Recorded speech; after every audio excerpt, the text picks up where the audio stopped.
নমস্কার, SS option ট্রেডিংয়ে আপনাদের সবাইকে স্বাগত। আমি নির্মল। আমরা আজ আগামী দিন অর্থাৎ 7 তারিখের নিফটি এবং সেন্সেক্সের সাপোর্ট রেজিস্ট্যান্স অ্যানালাইসিস করে শর্টে আমি দেখাচ্ছি। আপনারা জানেন মার্কেট ওপেন হওয়ার পর যেদিকে সেলারের রেশিও কম থাকবে, যদি কল সাইডে সেলারের রেশিও কম থাকে তাহলে প্রাইস অ্যাকশন দেখে আপনারা কল সাইডে একটা এন্ট্রি পরিকল্পনা নেবেন সাপোর্ট রেজিস্ট্যান্সকে অবশ্যই ফলো করে।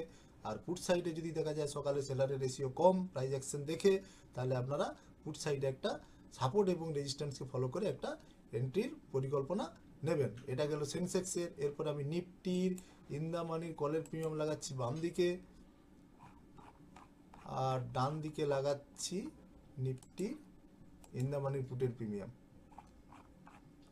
এক্ষেত্রেও সেম, সকালে আপনারা মার্কেট ওপেন হওয়ার পর যেদিকে সেলারের রেশিও কম থাকবে প্রাইস অ্যাকশন দেখে, যেদিকে সেলারের রেশিও কম থাকবে সেদিকে আপনারা সাপোর্ট রেজিস্ট্যান্সকে ফলো করে কল সাইডে একটা ট্রেডের পরিকল্পনা নেবেন। যদি কলের দিকে কম থাকে কল সাইডে, আর যদি পুটের দিকে সেলারের রেশিও কম থাকে তাহলে পুটের দিকে সাপোর্ট রেজিস্ট্যান্সকে ফলো করে একটা ট্রেডের পরিকল্পনা নেবেন।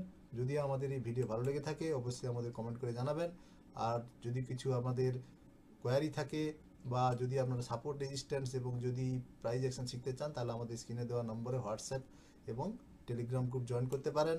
ডিটেলসে প্রাইস অ্যাকশন সাপোর্ট রেজিস্ট্যান্স বিষয়ে জানার জন্য আমাদের ইউটিউব চ্যানেলটিকে ফলো করুন। নমস্কার।